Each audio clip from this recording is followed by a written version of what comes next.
From our studios in Rockefeller Center, here is Tom Brokaw.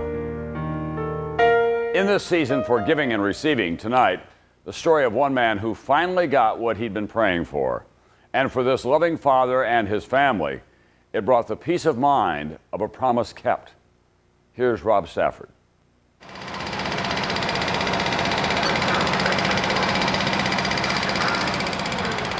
There's always hope in building collapses. There's always the voids, the spaces. From day one, retired firefighter Lee Ielpi has been a fixture at Ground Zero. Here not only as a fireman, but as a father. His son, John, is among the missing. At what age did you know John was going to be a fireman? When I first heard that you are the father of a boy, what else was he going to be? This family has been fire since I was 17. Like his father and younger brother, John Ielpi lived to fight fires. As a boy, he was listening to a scanner every night and memorizing the location of every fire alarm in New York City. His sister Anne Marie remembers the first fires he fought. My father built us a dollhouse, a human-sized dollhouse, and they used to set it on fire, and it became the raging fire, quite often for the neighborhood children. And they would put on all my father's gear, helmets on, they had their little scanners, and with garden hoses and fire extinguishers, the neighborhood would put the fire out. The Ielpis had 4 children, and all of them fought to ride in the front seat of their dad's fire department car. But John always got there first. And it was that passion for firefighting that made the bond between father and first son so incredibly strong.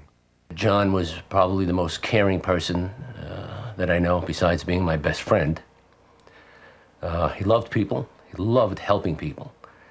Been a volunteer since he was 17, and all he wanted to do was go out and just go and help people. John grew up, married his high school sweetheart, had 2 sons of his own, and got the job he dreamed of.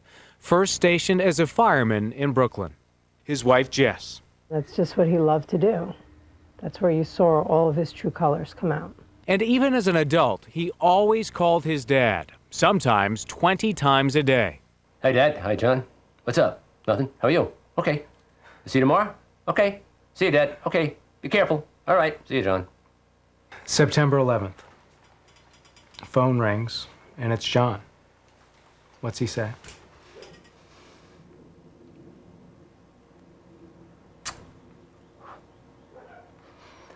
He said, Dad, turn on the TV. So I turned on the TV. And being in a special unit, they were sent immediately. So the tones came in. He said, Dad, I'm going to the box. And I said, John, okay, just be careful. And that was the last thing I said. John was now in Squad 288, a special unit in Queens trained in search and rescue. His younger brother, Brendan, is a probie, a Brooklyn probationary firefighter still learning the ropes. After John's call on the 11th, Brendan grabbed his gear and his dad, and they too raced to fight what was fast becoming the worst fire this family of firemen had ever seen. You could hear the transmissions over the radio. Not a good scenario. And you know at that moment that people are dying. Absolutely. I want to get to him, do everything I could. As Brendan and his dad drove closer to the trade center, what they saw and then heard on their fire department radio was chilling. First building came down, and one of the firemen got on citywide, and he was trapped, and he was yelling for dear life, saying he's running out of air. I'm gonna die. You have to come and get me.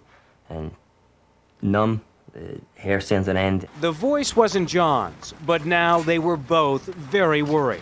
And what they found when they arrived was beyond anything they'd imagined. The most horrific sight I've ever seen. Cars burning, walking down the streets, trucks burning. Firemen in the street. So you went there to save civilians, and suddenly you're there to recover firefighters and hopefully rescue some. Yes, absolutely. Amid the chaos, Lee looked for his son. After searching for an agonizing hour and a half, he spotted some firemen he recognized from John's squad. It was 288, and I felt an absolute sigh of relief that there was my son's company. And they were looking.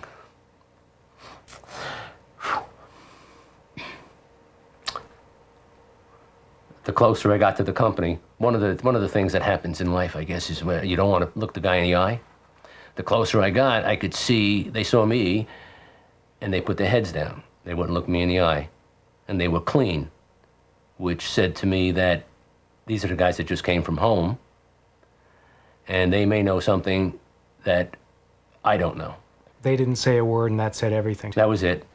When the minute they looked down, I knew it wasn't going to be the best scenario. John was missing, along with 7 other members of Squad 288. So immediately, Lee and Brendan split up and continued to search. Maybe John was simply separated from his squad in the middle of a sea of uniforms. There was one guy I watched for probably 5 minutes, maybe 100 yards away. I said, that's him. That's him. That's John. Yeah. And then as I would get close, I think I saw him about 10 times. I actually went up to guys and tapped them on the shoulder, and they turned around, and I just started crying again. Lee kept searching, heading again and again straight into the piles of rubble, hoping somewhere beneath the twisted steel beams, John was trapped, but alive. There's a lot of yelling down the beams. There are big box beams, hollow, and you could yell down, a lot of that is part of the search work. What did you yell? Well, when you yell, you'd say hello, and you'd just hope to get a, help, help, help, I'm here, or hello back, or tapping or anything of that nature. What did you hear back? Nothing. Nothing. Quiet. Horrible quiet. On their hands and knees in separate locations, father and son pawed through the mountain of debris for more than 12 hours. But then when you start digging, you start realizing, you get the whole picture and you get to see everything of how massive it is. You want to find him, and I want to be the guy that finds him, but reality is it's so big, it's a needle in a haystack. Brendan worked past midnight, refusing to leave, refusing to give up hope. Even if I slept on a pile, at least I'd be with him. I just didn't want to leave him, even if I wasn't doing any work. Me being there and him knowing that I was still there that's what it was all about to me. Couldn't leave him there. For the first 7 days, their hope was strong. And even during the second week, they prayed for a miracle. But then they finally accepted that John was gone. In reality, we know where he is. He's in heaven with his buddies. Though he has acknowledged his loss, Lee has been back to ground zero nearly every day. Small shovel in hand, he returns to the pile that was once the World Trade Center. Why do you go? Well, one, my son is there, which is the biggest reason. But I go because it's a family thing, and a lot of my friends are still there. Yesterday, you were there. The remains of several firefighters were found yesterday. Yes. And you said that was a great day. That was a great day. It was a great day. Because you want to find people. That's what we're there for. And the sooner you find somebody, the better off it is for some other family, or my family, or a fire department family. And we weren't finding people. As the weeks go by, it's the hope can we find something, anything. Now it's just like anything. Give me a little piece of them, so we have something to take home. Be able to go tomorrow and be able to find something of him, be able to bring back and have everything, the funeral, the right way.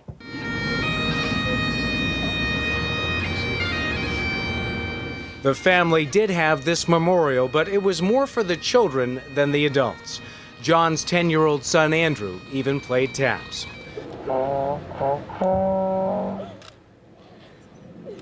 Clearly, fighting fires is in the Ielpi blood. Great job. He's a trooper. A tradition that may continue someday with Andrew, who already knows what he wants to be when he grows up. Firefighter. Just like his dad, and his uncle and grandfather still working at Ground Zero.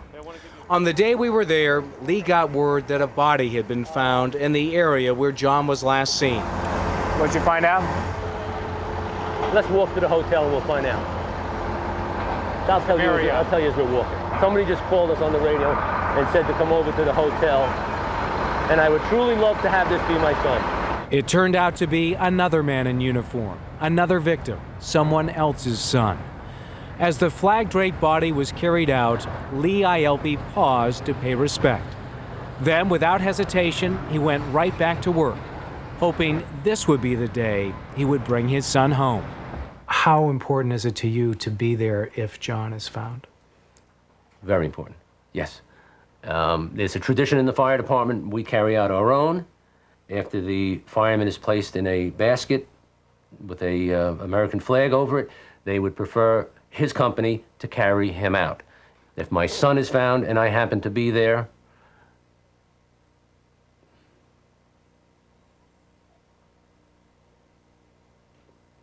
I'll carry him out with the help of others, and then go back.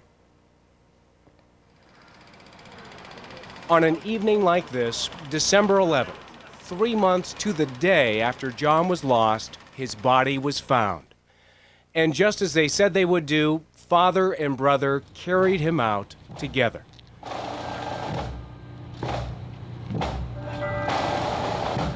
The funeral this family had prayed for was held a week before Christmas. After 3 agonizing months, John was finally home.